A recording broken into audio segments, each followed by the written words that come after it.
رمضان مبارک ہو، رمضان مبارک، رمضان مبارک ہو، رمضان مبارک۔ رسول اللہ صلی اللہ علیہ وسلم نے فرمایا، جو شخص اللہ کے رب ہونے، اسلام کے دین ہونے اور محمد صلی اللہ علیہ وسلم کے رسول ہونے پر راضی ہو گیا، اس نے ایمان کی لذت کو پا لیا۔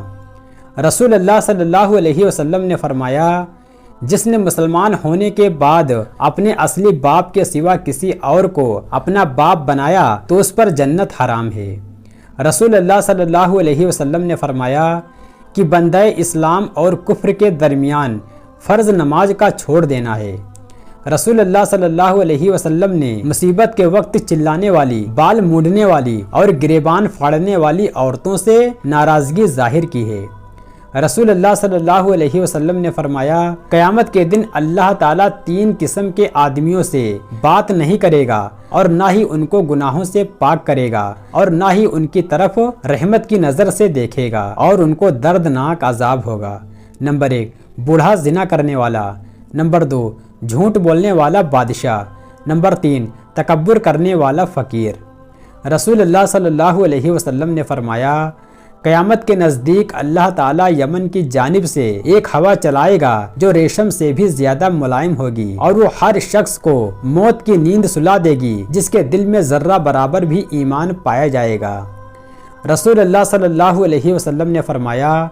کہ اللہ تعالیٰ نے میری امت کے لیے ان برے خیالوں کو معاف فرما دیا ہے جو صرف دل میں آئیں، جب تک وہ زبان سے نہ کہے یا وہ برا عمل نہ کرے۔ حضرت ابو ہریرہ رضی اللہ تعالیٰ عنہ بیان کرتے ہیں کہ رسول اللہ صلی اللہ علیہ وسلم نے فرمایا، میں اولاد آدم کے بہترین طبقات سے ہوتا ہوا اس طبقے میں پہنچا ہوں جس میں میں پیدا ہوا ہوں۔ حضرت ابو ہریرہ رضی اللہ تعالیٰ عنہ بیان کرتے ہیں کہ رسول اللہ صلی اللہ علیہ وسلم، روز قیامت آدم علیہ السلام کی اولاد کا سردار میں ہوں گا۔ سب سے پہلے مجھے قبر سے اٹھایا جائے گا، سب سے پہلے میں سفارش کروں گا اور سب سے پہلے میری سفارش قبول کی جائے گی۔ انس رضی اللہ تعالیٰ عنہ بیان کرتے ہیں کہ رسول اللہ صلی اللہ علیہ وسلم نے فرمایا، روز قیامت تمام انبیاء سے میرے متبعین زیادہ ہوں گے اور جنت کے دروازے پر سب سے پہلے میں دستک دوں گا۔ حضرت انس رضی اللہ تعالیٰ عنہ بیان کرتے ہیں کہ رسول اللہ صلی اللہ علیہ وسلم نے فرمایا، قیامت کے دن میں جنت کے دروازے پر آؤں گا اور اس کے کھولنے کا مطالبہ کروں گا تو محافظ پوچھیں گے، آپ کون ہیں؟ تو میں کہوں گا، میں محمد ہوں۔ وہ عرض کرے گا، آپ ہی کے متعلق مجھے حکم دیا گیا تھا کہ آپ سے پہلے کسی کے لیے اسے نہ کھولوں۔ رسول اللہ صلی اللہ علیہ وسلم نے فرمایا، اسلام کی بنیاد 5 چیزوں پر رکھی گئی ہے: گواہی دینا کہ اللہ کے سوا کوئی معبود برحق نہیں، اور یہ کہ محمد اس کے بندے اور رسول ہیں، نماز قائم کرنا، زکوٰۃ ادا کرنا، حج کرنا اور رمضان کے روزے رکھنا۔ حضرت ابو ہریرہ رضی اللہ تعالیٰ عنہ بیان کرتے ہیں کہ رسول اللہ صلی اللہ علیہ وسلم نے فرمایا، ایمان کی 70 سے زیادہ کچھ شاخیں ہیں، ان میں سب سے افضل یہ کہنا ہے کہ اللہ کے سوا کوئی معبود برحق نہیں، اور سب سے ادنا یہ ہے کہ راستے سے تکلیف دہ چیز کو ہٹا دینا، اور حیا بھی ایمان کی ایک شاخ ہے۔ رسول اللہ صلی اللہ علیہ وسلم نے فرمایا کہ جس مجلس میں مجھ پر درود بھیجا جاتا ہے اس مجلس میں سے ایک پاکیزہ خوشبو اٹھتی ہے کہ آسمان کے کناروں تک پہنچ جاتی ہے۔ فرشتے کہتے ہیں، یہ وہ مجلس ہے جس میں محمد صلی اللہ علیہ وسلم پر درود بھیجا گیا ہے۔ رسول اللہ صلی اللہ علیہ وسلم نے فرمایا، تم میں سے کوئی بھی اس وقت تک مومن نہیں ہو سکتا کہ یہاں تک کہ اس کے نزدیک اس کی جان، اس کے مال، اس کی اولاد، اس کے باپ اور تمام لوگوں سے زیادہ محبوب نہیں ہو جاؤں۔ رسول اللہ صلی اللہ علیہ وسلم نے فرمایا، مجھ پر درود بھیجنا پل صراط پر گزرنے کے وقت نور ہے، اور جو شخص جمعے کے دن 80 مرتبہ درود پڑھے اس کے 80 سال کے گناہ معاف ہو جاتے ہیں۔ رسول اللہ صلی اللہ علیہ وسلم نے فرمایا، جس مجلس میں اللہ تعالیٰ کا ذکر اور رسول اللہ صلی اللہ علیہ وسلم پر درود نہ پڑھا گیا، قیامت کے دن وہ مجلس ان لوگوں کے حق میں باعث حسرت ہوگی۔ رسول اللہ صلی اللہ علیہ وسلم نے فرمایا، جو شخص ہر روز 100 مرتبہ درود شریف پڑھے اس کی 100 ضرورت پوری کی جائیں گی، جس میں سے 30 دنیا کی اور باقی آخرت میں پوری کی جائے گی۔ رسول اللہ صلی اللہ علیہ وسلم نے فرمایا، جو امتی دل کے اخلاص کے ساتھ مجھ پر درود پاک پڑھے گا، اللہ پاک اس پر 10 بار درود بھیجے گا، اس کے نام اعمال میں 10 نیکیاں لکھے گا اور اس کے 10 درجات بلند ہوں گے اور اس کی 10 برائیاں مٹا دی جائیں گی۔ رسول اللہ صلی اللہ علیہ وسلم نے فرمایا کہ عرش پر لکھا ہوا تھا کہ جو میرا مستحق ہوگا تو میں اس پر رحم کروں گا، اور جو مجھ سے سوال کرے گا میں اسے عطا کروں گا، اور جو مجھ سے میرے حبیب صلی اللہ علیہ وسلم پر درود بھیجنے کے واسطے پر قرب چاہے گا تو میں اس کے گناہ بخش دوں گا، اگرچہ سمندر کے جھاگ کے برابر ہی کیوں نہ ہو۔ رسول اللہ صلی اللہ علیہ وسلم نے فرمایا قیامت کے دن ہر موقع پر میرے بہت زیادہ قریب وہ شخص ہوگا جو میرے پر کثرت سے درود پڑھنے والا ہوگا۔ رسول اللہ صلی اللہ علیہ وسلم نے فرمایا درود پاک کی کثرت دنیا اور آخرت کی ساری فکروں کی نجات کا ذریعہ بنے گی۔ رسول اللہ صلی اللہ علیہ وسلم نے فرمایا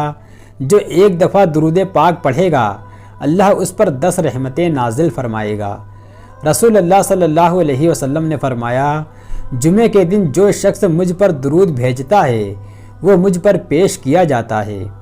رسول اللہ صلی اللہ علیہ وسلم نے فرمایا جس نے جمعے کے دن مجھ پر 100 مرتبہ درود بھیجا وہ قیامت کے دن اس حال میں آئے گا کہ اس کے ساتھ ایک ایسا نور ہوگا جس نور کو اگر ساری مخلوق کے درمیان تقسیم کر دیا جائے تو ان سب کو کافی ہوگا۔ رسول اللہ صلی اللہ علیہ وسلم نے فرمایا درود پاک کی برکت سے انسان جبرائیل علیہ السلام کی بددعا سے محفوظ ہو جاتا ہے۔ رسول اللہ صلی اللہ علیہ وسلم نے فرمایا درود پاک کی کثرت گناہوں کی بخشش کا ذریعہ بنتی ہے۔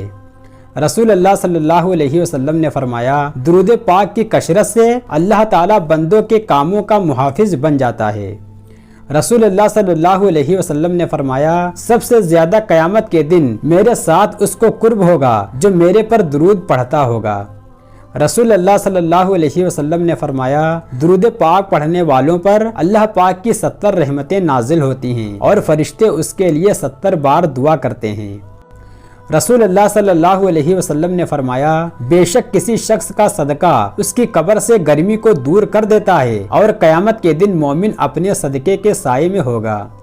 رسول اللہ صلی اللہ علیہ وسلم نے فرمایا جو مسلمان مرد اور مسلمان عورت جمعے کے دن یا جمعے کی رات مرے تو وہ عذاب قبر اور فتنے قبر سے بچا لیا جائے گا اور اللہ اسے اس حال میں ملے گا کہ اس پر کچھ حساب نہ ہوگا۔ رسول اللہ صلی اللہ علیہ وسلم نے فرمایا 7 تباہ کن گناہوں سے بچو۔ لوگوں نے پوچھا وہ کون سے گناہ ہیں تو آپ صلی اللہ علیہ وسلم نے فرمایا نمبر 1 اللہ کے ساتھ کسی کو شریک کرنا، نمبر 2 جادو کرنا، نمبر 3 کسی کو ناحق مار ڈالنا، نمبر 4 سود کھانا، نمبر 5 یتیم کا مال ہڑپ کر جانا، نمبر 6 میدان جہاد سے بھاگ جانا، نمبر 7 نیک عورتوں پر تہمت لگانا۔ رسول اللہ صلی اللہ علیہ وسلم نے فرمایا کثرت سے صدقہ کیا کرو کیونکہ جب تم صرف اور صرف اللہ کے لیے سجدہ کرو گے تو اللہ تعالیٰ اس کے بدلے تمہیں 1 درجہ بلند کرے گا اور تمہارا 1 گناہ معاف کرے گا۔ رسول اللہ صلی اللہ علیہ وسلم نے فرمایا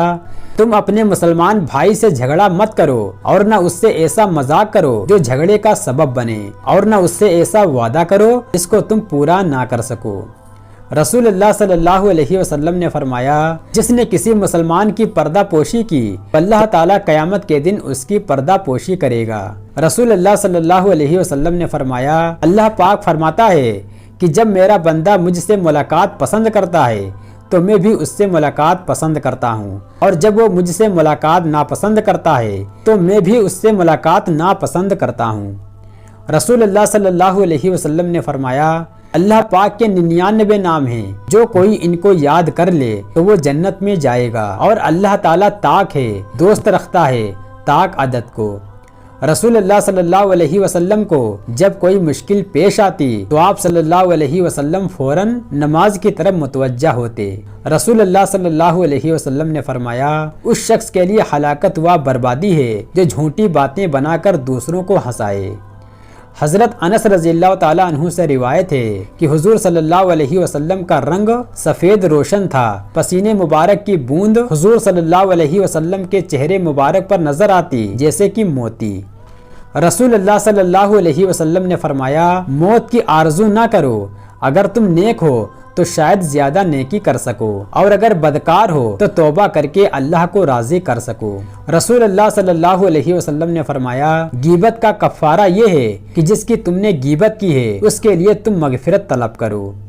رسول اللہ صلی اللہ علیہ وسلم نے فرمایا، 3 دعائیں قبول ہوتی ہیں، ان میں کوئی شک نہیں ہے، مظلوم کی دعا، مسافر کی دعا اور بیٹے کے اوپر باپ کی بد دعا۔ رسول اللہ صلی اللہ علیہ وسلم نے فرمایا، جس مسلمان کی نظر کسی عورت کے حسن پر جا پڑے اور جو اپنی نگاہ جھکا لے تو اللہ پاک اس کے دل میں عبادت کی لذت عطا فرمائے گا۔ رسول اللہ صلی اللہ علیہ وسلم نے فرمایا، جو شخص صدقہ دیتا رہتا ہے اور اپنے رشتے ناتے والوں سے اچھا سلوک کرتا رہتا ہے، اللہ پاک اس کی عمر کو دراز کرتا ہے اور اس کو بری موت سے بچاتا ہے اور اس کی مصیبتوں اور آفتوں کو دور کرتا رہتا ہے۔